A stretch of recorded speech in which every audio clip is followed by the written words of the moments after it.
আসসালামু আলাইকুম। Tuition BD শিক্ষক শিক্ষার্থী এবং অভিভাবক সিরিজের ৭৪তম পর্বে আজকে কথা বলবো সাফল্যের মানসিকতা।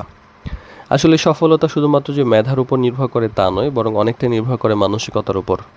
একই সুযোগ পেয়ে কেউ অনেক দূরে এগিয়ে যায়, আবার কেউ অনেক পিছিয়ে থাকে। কারণ সফল মানুষরা সমস্যাকে সমস্যা মনে করে না, বরং শেখার যে মাধ্যম সেটাকে মনে করে। তো এই ক্ষেত্রে পড়াশোনার ক্ষেত্রে আমরা এটা কাজে লাগাতে পারি। প্রথমত আমি পারবো এই মানসিকতা নিজের মধ্যে লালন করতে হবে। যে কোনো কাজ, যে পড়াশোনা যেটাই হোক সেটা আমি পারবো এবং আমি হাল ছাড়বো না, বা আমি যতই হেরে যাই হাল ছাড়বো না, এই মানসিকতা ধরে রাখতে হবে। নিজের উপর আস্থা রাখতে হবে। ছোট ছোট যে সফলতাগুলো আসবে সেগুলো মনে রাখতে হবে। আর ব্যর্থতা যদি আসে, পরীক্ষায় কখনো ভুল হইতে পারে, খারাপ হইতে পারে বা কোনো কিছু হতে পারে, এর মানে যে শেষ তা নয়, বরং কোথায় ভুল হয়েছে সেখানে কাজ করা উচিত, আবার চেষ্টা করা উচিত। আর সফল মানুষরা কখনো থেমে যায় না, বারবার ব্যর্থ হতে পারে।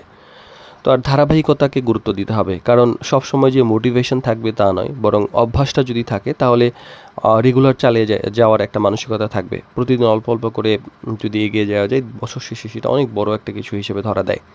তো নিয়মিত থাকুন, এটা একটা গুরুত্বপূর্ণ ব্যাপার। আর অন্যের সাথে তুলনা করা যাবে না, কারণ ভালো মানুষের সঙ্গে যারা অনেক ভালো তারা ভালো, ঠিক আছে, কিন্তু মানে এই তুলনা করতে গেলে যখন দেখা যায় আত্মবিশ্বাস কমে যায়, যে সে অনেক বেশি পারে, আমি তো কিছুই পারি না, আসলে চোখ বন্ধ করে দেখা যায় যে আপনি শুরু করে দেন। আল্লাহ ভরসা, মানে যতটুকু সম্ভব দেখেন, করে যান, তার চেয়ে বেশি পড়েন, একটা সময় গিয়ে দেখবেন আপনি তার চেয়ে অনেক এগিয়ে গেছেন, এবং এটা বাস্তব।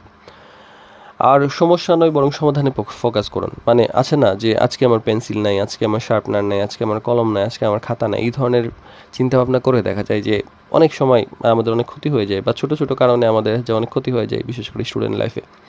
তো কেন হচ্ছে না, কেন মানে পাচ্ছি না, এগুলোর চাইতে আমি কি করলে পারবো বা কতটুকু আছে সেটা নিয়েই সর্বোচ্চ চেষ্টা করব, সেটা হলো বড় একটা ব্যাপার। আর ইতিবাচক পরিবেশে থাকুন, কারণ সব সময় যারা নিরুৎসাহিত করে তাদের কাছাকাছি থাকাটা ভালো না, এবং তারা মানসিক শক্তি কমিয়ে দেয়।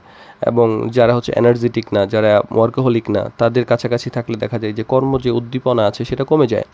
তো ভালো মানুষদের সঙ্গে থাকুন, যারা কাজ করে বেশি তাদের সঙ্গে থাকুন। টিচার এবং যে গার্ডিয়ান আছে বা আপনার যারা সিনিয়র আছে তাদের পরামর্শ নিন। আর ধৈর্য ধরতে ধরতে শিখতে হবে। সফলতা তো একদিনেই চলে আসবে না। একটা নির্দিষ্ট সময় একটা রোড ম্যাপ নিতে হবে, যে আমি একটা মাইলস্টোন নিয়েছি ৬ মাসের, ১ বছরের। এরপরে আপনি যখন নিয়মিত করবেন, যে আপনার জায়গা থেকে আপনি কোনো গ্যাপ দেননি, অবশ্যই আপনাকে আল্লাহ নিরাশ করবেন না, সহযোগিতা করবেন। আর এটার জন্য একটা সময় লাগে, পরিশ্রম লাগে, অপেক্ষা করতে হয়, তাহলে ফলাফল আসে। আর সাফল্যের শুরু হয় আসলে মনের ভিতর থেকে। যখন নিজের উপর বিশ্বাস থাকবে, ব্যর্থতা থেকে শিখবেন, ধারাবাহিকতা বজায় রাখবেন, তখন সফলতা কিন্তু ধীরে ধীরে আসবেই, এটা আসতে বাধ্য।